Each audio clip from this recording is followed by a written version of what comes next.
What's good, YouTube? It's your boy, Blue Blood Sports TV, back at y'all with another one. So, now that is going to be made official, that undefeated 3-division world champion, former junior welterweight undisputed world champion, currently the undisputed reigning welterweight world champion, who is widely considered and acknowledged as the #1 best pound-for-pound fighter in the world, in Terrence Bud Crawford, who is 40 wins, no losses, no draw, 31 big wins by way of knockout. He is 35 years of age. He'll be 36 in September. In Terrence Bud Crawford. Terrence Crawford is now officially going to be a junior middleweight, 154-pounder, after Errol Spence has exercised his right to the obligated rematch. Errol Spence is the former unified 3-belt welterweight world champion, held the WBA, WBC, IBF welterweight world titles. Errol Spence is 33 years of age, 5'9.5", with a 72-inch arm reach, with a record of 28 wins, 1 loss, no draw, 22 wins by way of knockout.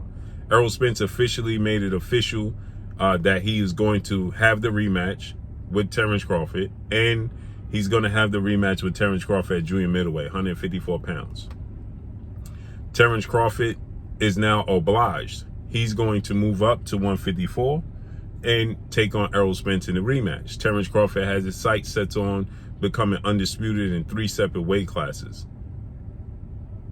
And now Terrence Crawford, not looking past Errol Spence, but has his sights set on a showdown with now former undisputed junior middleweight, 3-time world champion, top 5 pound-for-pound superstar boxer, Jermell Ironman Charlo. Jermell Ironman Charlo has a record of 35 wins, 1 loss, 1 draw, 19 wins by way of knockout, 33 years of age, 5'11.5", with a 73.5-inch arm reach. He's daring to be great. He's the 154-pound junior middleweight undisputed world champion. But he forfeited that right. He forfeited the right to still remain as the undisputed champion, as the WBO, World Boxing Organization, have now stated that, well, you're going to dare to be great September 30th, Las Vegas, Nevada, T-Mobile Arena, as he's going to challenge 4-division world champion, Mexican superstar boxer, who is the undisputed super middleweight, 168-pound world champion, and widely considered the face of the sport of boxing, Saul Canelo Alvarez, who has a record of 59 wins, 2 losses, 2 draws, 39 big wins by way of knockout, 33 years of age, 5'7", 5'8", with a 70-inch arm reach. And the WBO stated, well, you're not going to fight undefeated Australian star boxer Tim Tszyu, who is the mandatory challenger, who you was already scheduled to fight in March, and then you suffered an injury and it got pushed back, and now you're not even going to acknowledge it. Well, we're going to strip you of the belt. So they did that. And now, for promotional purposes, the WBO is going to allow Tim Tszyu to remain on the back burner, as Jermell Charlo will be introduced as the undisputed champion. But as soon as he's introduced, Tim Tszyu will be elevated to the WBO junior middleweight world champion. So with that said, Terrence Crawford already had his sights on Jermell Charlo. Now that's not going to come to fruition at 154. And Terrence Crawford said, listen, you know something? I'll go to 168 and fight Jermell Charlo or Canelo Alvarez, whoever wins the fight. Now, Jermell Charlo did state he'll come back down to 154, defend his throne, but he's not the undisputed champion there. He will have to beat Tim Tszyu, pick that belt, the WBO belt back up, and then fight Terrence Crawford, which is pointless for Terrence Crawford, because that would make Terrence Crawford either have to fight Jermell Charlo before he fights Tim Tszyu, and then still fight Tim Tszyu to accomplish what he's looking to accomplish at 36 years of age, or just wait and go to 168. So it looks like if Canelo Alvarez wins, Terrence Crawford has let it be known that he's going to press for the fight against Canelo Alvarez at 168. He's going to press for that fight. He wants to fight. So with that said, this leaves the door wide open now. Now the door is wide open and available for undefeated welterweight superstar title contender, the Phenom as I refer to him, Jaron Boots Ennis. Jaron Boots Ennis has a record of 31 wins, no losses, no draws, 28 big wins by way of knockout. He is, or 29 big wins by way of knockout. He is 26 years of age, 5'10" with a 74-inch arm reach, to fight former unified WBC, WBA, welterweight world champion, superstar boxer, Keith one-time Thurman. Okay, Keith one-time Thurman is 30 wins, 1 loss, no draw. He is 34 years of age, 5'8" with a 69-inch arm reach. Keith Thurman and Jaron Boots Ennis fight for the vacant WBC, right, IBF titles. Why do I say that? Because Keith Thurman is the mandatory for the WBC World Boxing Council title, and Jaron Ennis is the mandatory for the IBF International Boxing Federation title. They're both mandatories for Terrence Crawford right now. But Terrence Crawford is going to vacate those belts. He's going to vacate. He's going to move up to 154, fight Errol Spence. And then after that, he's going to look to jump up from 154 to 168. So it's essentially, I know a lot of people saying Terrence Crawford is going to jump 3 weight classes. But in all reality, he's going to jump up 2.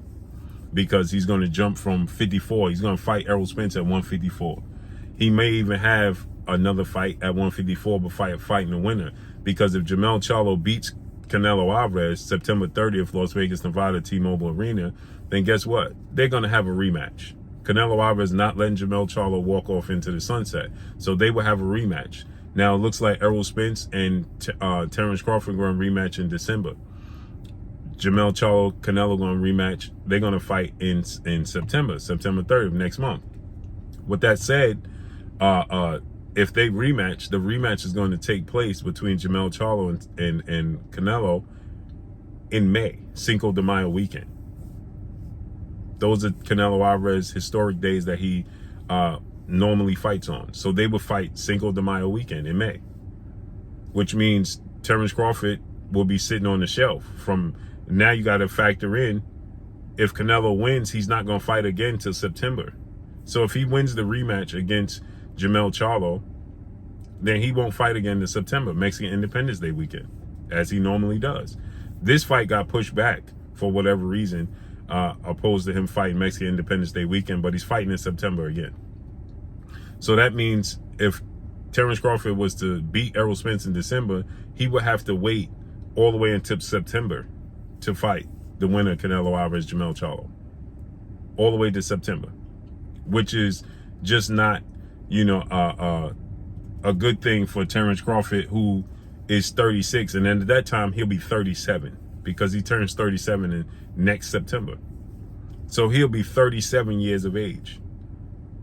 But that's no good to sit on the shelf. So Terrence Crawford and who already said that he don't want to fight the late 30s or early 40s. Well, he's gonna have to if he wants to accomplish what he wants to accomplish, unless Canelo Alvarez wins in September, then he'll fight Canelo Alvarez in May at 168.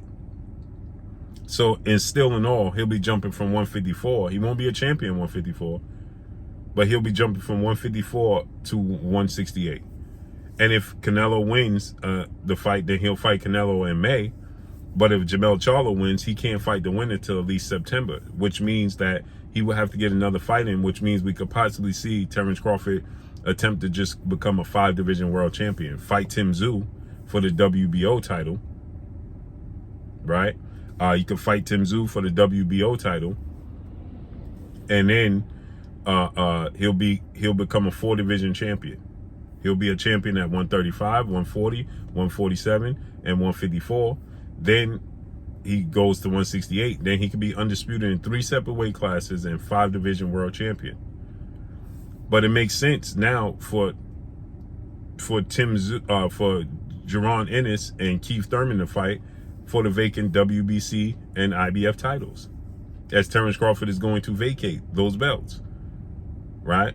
And so with that said, Why not? We saw Canelo Alvarez do it when he fought Caleb Smith for the vacant WBC title and Caleb Smith's WBA title. Now, neither one of them are champions, but they both Terrence Crawford's mandatory challenges, and he's not going to oblige either Keith Thurman or Jaron Ennis.